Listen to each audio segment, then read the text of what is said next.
If you're new, welcome. If you're not, you know I don't have an accent. So today, as promised, I'm going to talk about the demon in my attic. I'm going to put some trigger warnings just because I do talk about things like assault, depression, and death. So you know what you're in for. So yeah, I'm doing it in my car so I don't like re-enter anything into my house. I don't know, I apologize in advance if this video is a little shaky. I'm not driving, by the way. It's just the motor, for some reason, it's like shaking the whole phone. Okay, but anyways, so the year was 2021. My grandma just passed away from cancer 2 weeks after my wedding, so that's always fun. Not. I just had a miscarriage and I was very, very depressed. Oh, and I just quit my job too because I was being brutally harassed there.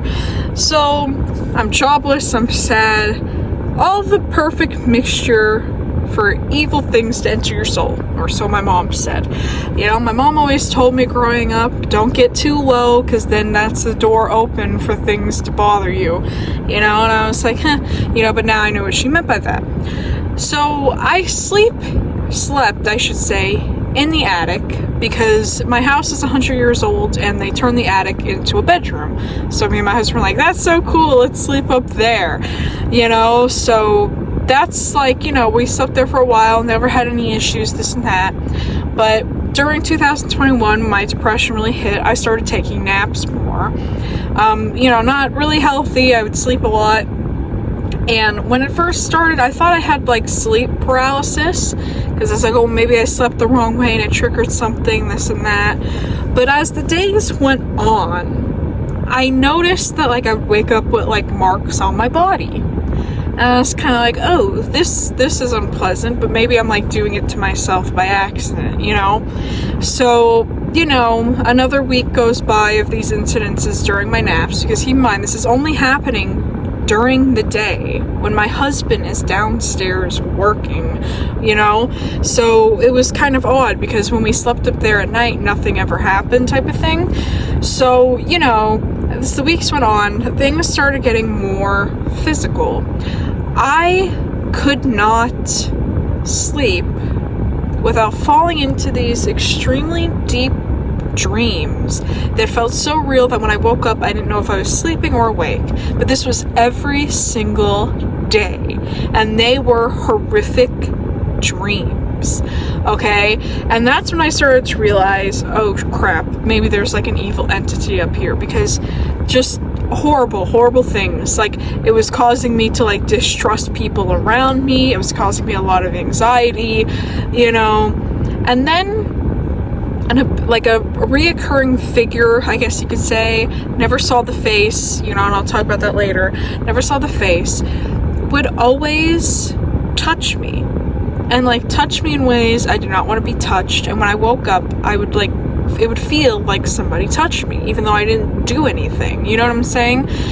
And it was very triggering, you know, because I was assaulted as a teenager, so it was kind of flooding all those memories back. So now I'm dealing with trauma because I was not on medication, I was not in therapy, there was nowhere to get help at this time, okay, because I was just really that low. Like, I just really could not accept help, didn't know where to get help, all that type of stuff, right? So now this is entering the territory of where I'm starting to get afraid to go to sleep, right? So my dog was upstairs with me one day while I was napping, and as I'm drifting off, he starts barking in my face, right? So I'm like, go, get out of here, you know. I didn't say it like that, I was like, go puppy, go, you know. And as soon as I fell asleep after he left, the dreams happened again. And that's when I kind of realized, maybe this is something demonic, because the dog is sensing it too. This is in hindsight, this wasn't why it was happening, you know, but like, I was like, well, if the dog can sense it, then something is going on type of thing, you know. So then I kind of started sleeping with the dog in the bedroom more. But the problem was, sometimes when I would sleep and take these naps, my dog would randomly get up and walk out of the room. And as soon as he would walk out of the room, I guess that's when the dreams happen, because I'd be sleeping peacefully and then all of a sudden, like, just going nuts, like everything went like wild in my head, you know. It was like, oh, well, the dog's gone, let me go to town type of thing.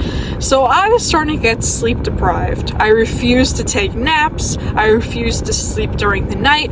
I was so terrified that this was not going to end, and like it basically sent me into a deeper state of like anxiety and depression, because at this point in time, I'm not sleeping. I can't sleep because every time I close my eyes, I'm terrified. And eventually, you just kind of fall asleep without trying. So I passed out upstairs. You know, I passed out upstairs. And when it was happening, I was like, I gotta see who this is. I gotta see what's bothering me.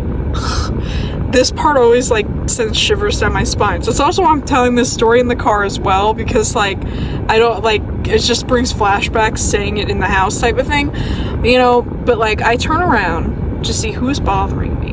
Like really, I had to force myself. It was like in the past, every time I've tried to like find it, like it would like always like fastly move and things like that, so like I couldn't see the face of whatever was bothering me, you know. So I turn around and it is like blood curdling face. Like, you know, when you see something that's like so uncanny and so terrifying that like it just like you freeze, you know. So it was like a face kind of like Slender Man's, but with more features, if that makes sense. But it was very fleshy, you know. But like, even though I had no eyes, it felt like I was staring into my soul. And like I just screamed. But like, you know, when you scream and you're not actually screaming, I thought I was screaming like for help, like out there and stuff like that, but I wasn't, because nobody came, you know. Like it was like nobody came, and I just was like screaming and things like that. Really, I would only wake up if somebody like shook me awake, because I'd be asleep for hours, you know. But like it was one of those things. My husband finally came up and he shook me, and I sat up and I was like, something needs to be done, you know, because he knew of it. But my husband doesn't really believe in paranormal stuff, and our house is 100 years old, so a lot of stuff does happen in our house, but it's never been with malice, okay?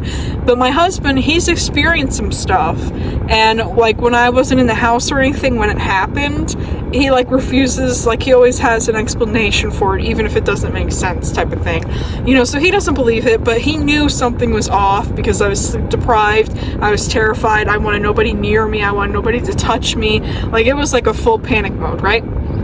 So then I did what any sane person would do, and I asked Reddit. You know it's bad when you ask Reddit, you know. And I was like, they're gonna clown me, they're gonna like tell me I'm crazy, they're gonna tell me I need to be in a mental hospital. But like people had some similar experiences, and they're like, I think you're dealing with like a type of like succubus, like the male one. I forgot what the male version of a succubus is or whatever, you know. And they're like, you need to go to the church and get help. You know, they're like, it doesn't matter if you're religious or not, go to the church and get help, right? So I put on my finery, you know, I tried to look nice because I'm going into a church, and, you know, the two little old ladies are there in the church store, and I was like, I need to talk to the priest. And they're like, oh, what's happening? What's wrong? Da, da, da. And I was like, I need this Bible blessed. I need to like get a Bible that's blessed. I need to talk to the priest. And she's like, well, you know, he really doesn't like come out. Da, da, da, da. I was like, please. And they're like, well, why? And I was like, I think I have a demon attached to me. And the old ladies were like, what? And I was like, yeah, I'm not gonna go into it, but like I need some serious help, you know. So the priest comes out and he's like, I'll bless your Bible. Sorry. I'll bless your Bible. Open it to this page and leave it on your nightstand. I promise nothing's gonna bother you anymore. So I was like, okay, you know. So I go home, I open the Bible, and I leave it on the nightstand. You know, it's open on the nightstand to the page he told me to leave it open to. You know, I go take my nap, and nothing happened. That was it. That was the end of it. Nothing ever happened again. And like I was saying before about the dog, the animals sensed it, which is the scariest part, because it wasn't just the dog. Like I would start off my nap covered in cats, and the dog was sleeping next to me. And when I woke up, nobody was in the room. Like, it was just me. And like my attic bedroom thing, because we moved after this, we shortly moved downstairs because I was like, there's just too much things attached now.